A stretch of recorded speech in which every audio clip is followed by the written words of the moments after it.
अस्सलाम वालेकुम दोस्तों, आकाश की डायरी से एक खूबसूरत कलाम आपकी समातों की नज़र। और ये वीडियो मुंजिर वकास की फरमाइश पर बनाई जा रही है।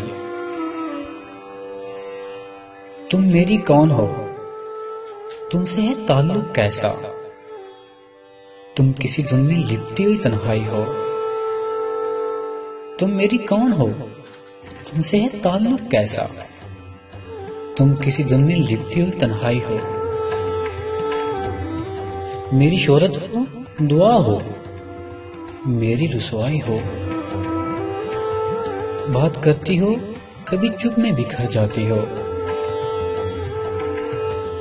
क्यों मेरी रूह के गोशों पे सितम ढाती हो। तुम मेरी कौन हो, तुमसे है ताल्लुक कैसा। गुनगुनाती हो तो महसूस होता है ये मुझे, जैसे दरियाओं के साहिल से सदा आती हो। दूर जाता हूं तो दामन से लिपट जाती हो, पास आता हूं तो ख्वाबों में उतर जाती हो।